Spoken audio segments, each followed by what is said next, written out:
प्रभु यीशु मसीह के नाम में आपको अनुग्रह, शांति और आशीष मिले।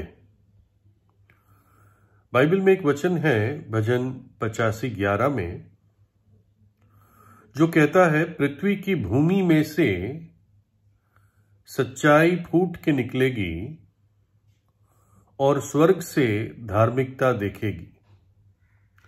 पहला हिस्सा, पृथ्वी की भूमि में से सच्चाई फूट के निकलेगी। मैं कई बार इस वचन पर सोचता था कि इसका क्या अर्थ है कि जमीन में से सच्चाई निकलेगी। और फिर मुझे बाद में समझ में आया कि परमेश्वर अपनी सच्चाई जमीन में से भी निकालकर मनुष्य को दिखाता है और वो सत्य जो उसके वचन में लिखा है उसका प्रमाण देता है। वो सत्य जो पीढ़ी से पीढ़ी मनुष्य सुनता है, कुछ विश्वास करते हैं और कुछ इनकार कर देते हैं। एक ज्वालामुखी है, माउंट वेसुवियस उसका नाम है, माउंट वेसुवियस। और ये इटली में नेपल्स की खाड़ी के पास है और करीब 50 बार ये ज्वालामुखी, ये वोल्केनो फूटा है, इरप्ट हुआ है। और जो सबसे मशहूर ये ज्वालामुखी जब फटा था, वोल्केनो इरप्शन हुआ था, ये करीब ये समझ लो आज से 2019 साल पहले, यानी 79 AD 79 ईस्वी में ये ज्वालामुखी सबसे भयंकर रीति से फूटा था। और एक पूरा नगर, एक रोमी नगर जिसका नाम था पोम्पेई, ये पूरा उस ज्वालामुखी की राख के नीचे दब गया। बहुत बड़ी राख की परत इस पूरे नगर पर आ गई। जब राख के बारे में मैं कहूंगा, आपको जो लकड़ी या कागज जलने की राख याद आती होगी, ऐसे नहीं होता है। ज्वालामुखी की राख बहुत फर्क होती है। और ये जो परत इस नगर पर पड़ी, आपको जानकर ताजुब होगा, 75 फुट की परत थी। ये राख भयंकर रीति से हवा में उड़ती है और फिर नीचे आकर छा जाती है। तो किसी ने, जो गवाह था, जो इस इलाके के थोड़ा बाहर था, वो कहता है कि जब ये राख उड़ी तो ऐसा लगा कि जैसे एक बंद और बिना रोशनी के कमरे में अंधेरा होता है, टोटल अंधेरा, वैसा अंधेरा छा गया था। 2000 लोग उस दिन मर गए और फिर ये नगर करीब भूला ही गया, क्योंकि कौन इसको खोद के निकालता।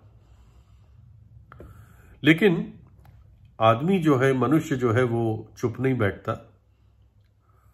उसको शौक है जमीन खोदने का, जिनको आर्कियोलॉजिस्ट कहते हैं। पूरी फील्ड है ये, एक स्टडी है, एक ब्रांच ऑफ स्टडी है ना, जहां पे पुरानी संस्कृतियां के बारे में जाना जाता है जमीन को खोद कर। इसलिए मैंने कहा कि वचन में लिखा है, सच्चाई भूमि से फूट के निकलेगी। तो ऐसे ही एक एक्सप्लोरर्स का ग्रुप था और 1748 ईस्वी में, 1748 AD, उन्होंने खोद कर पोम्पेई को के अंदर एक्सकवेशन किया, देखने की कोशिश की कैसा नगर था ये। और उन्होंने पाया उस सारी राख, धूल और मलबे के नीचे पोम्पेई वैसा का वैसा ही इंटैक्ट था, बना रहा। उसकी जो इमारतें थी, उसका सामान था, जो मनुष्य की हड्डियां रह गई, कंखल रह गए, वो सब वैसे के वैसे ही वहां पर पड़े हुए थे। और उनको स्टडी करके बहुत कुछ जान पाए उस समय के पोम्पाई के बारे में। बताते हैं कि पहली शताब्दी के शुरुआत में ही ये पोम्पाई जो नगर था, ये उस ज्वालामुखी पहाड़ से करीब 5 मील की दूरी पर था। और ये बहुत फलता फूलता नगर था और प्रतिष्ठित रोमी नागरिक यहां पर आते थे, यानी जो अमीर लोग होते थे। जैसे आज कोई स्विट्जरलैंड चला जाएगा या लास वेगस में रहने चला जाएगा, इस प्रकार के रोमी नागरिक इस पोम्पाई नगर में वेकेशन के लिए आते थे। सुंदर मकान थे, बड़े बंगले थे, पक्की सड़कों पर बने हुए थे, यात्री आते थे, वहां के लोग थे, गुलाम थे, बड़ी हलचल थी, छोटी फैक्ट्रियां थी और आर्टिस्टों की दुकानें थी, शराब की पब्स थे, बैठ के शराब लोग पी सकते थे, कॉफी कैफेज थे, वैश्याघर थे, स्नान गृह थे। तो इस प्रकार से जैसे संसार में आज लोग इकोनॉमी की बात करते हैं, इकोनॉमी वाली सारी चीजें वहां पर थी। और आज समय भी ऐसा है कि वही सरकार जो इकोनॉमी पे ध्यान देती है और इकोनॉमी ऊपर लाती है, वही सरकार टिकती है दुनिया में कहीं भी। 20,000 लोगों के बैठने का स्टेडियम था और लोग सड़कों के चौराहों पर बैठकर खाना खाते थे, मतलब खुले रेस्टोरेंट होते थे। आज भी आप देखोगे यूरोप में यही फैशन आज तक है, स्टाइल है। लेकिन उस दिन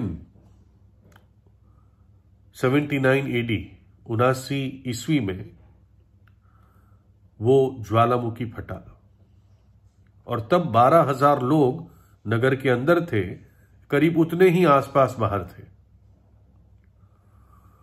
और फिर ये घटना हुई, घंटों में पूरा नगर खत्म हो गया झटके में। तो पहला तो जो इन्होंने आर्कियोलॉजिस्ट ने एक्सकेवेशन किया, ये 1748 ईस्वी में था। फिर और एक 20वीं सदी में एक रुचि वाली बात पता चली कि जब ये खोद रहे थे नगर से थोड़ा बाहर, तो उनको एक स्त्री की मरी हुई देह पाई उन्होंने।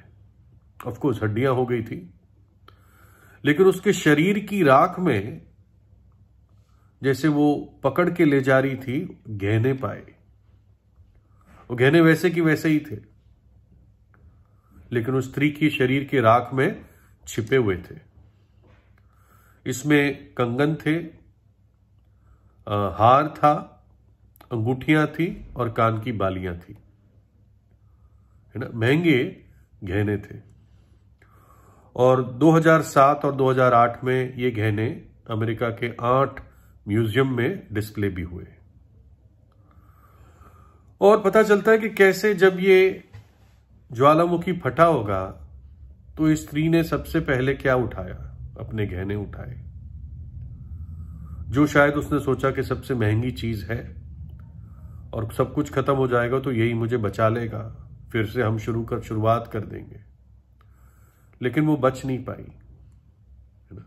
आज भी दुनिया में बहुत से लोग हैं जो धन पे धन इकट्ठा करते हैं, है ना, चाहे जैसे इंग्लिश में कहते हैं बाय हुक और बाय क्रुक, है ना, किसी तरह से, बदमाशी से, झूठ से, फरेब से, है ना। मेहनत भी करते हैं लोग, ऐसा नहीं है, लेकिन मैंने ये भी देखा है बहुत मेहनती लोग भी कई बार बहुत झूठे लोग होते हैं, बहुत बदमाश भी होते हैं। तो ऐसे लोग हैं दुनिया में, हमेशा रहे।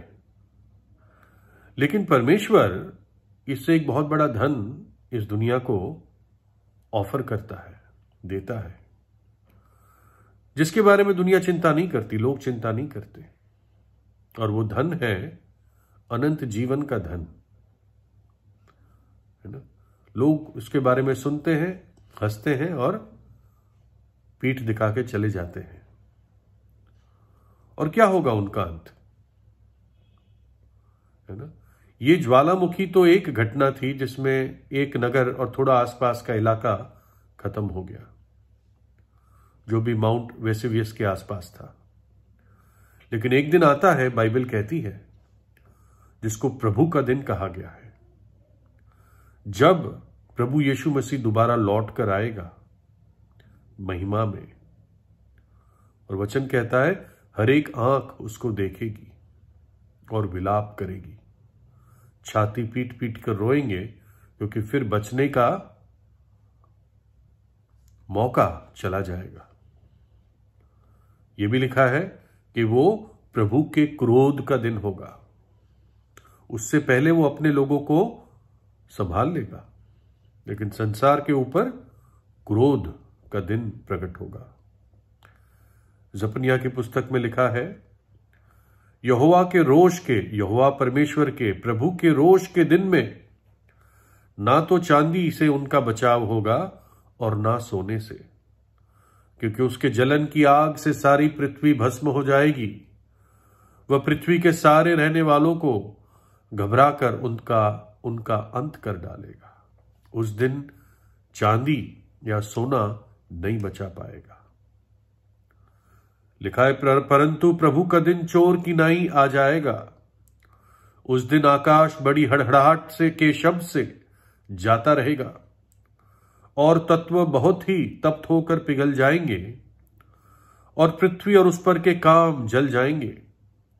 तो जबकि ये सब वस्तुएं इसी रीति से पिघलने वाली है, तो तुम्हें पवित्र चाल चलन और भक्ति में कैसे मनुष्य होना चाहिए, और परमेश्वर के उस दिन की बाट किस रीति से जोहना चाहिए, और उसके जल्द आने के लिए कैसा यत्न करना चाहिए, जिसके कारण आकाश आग से पिघल जाएंगे और आकाश के गण बहुत ही तप्त होकर गल जाएंगे। क्या उस स्त्री की तरह जो पंपई की स्त्री थी, क्या इसी तरह से आप अपना भरोसा संसार की ताकत और संसार के धन पे रखेंगे, या जो अद्भुत धन परमेश्वर प्रभु यीशु मसीह में देता है उसको आप ग्रहण करेंगे?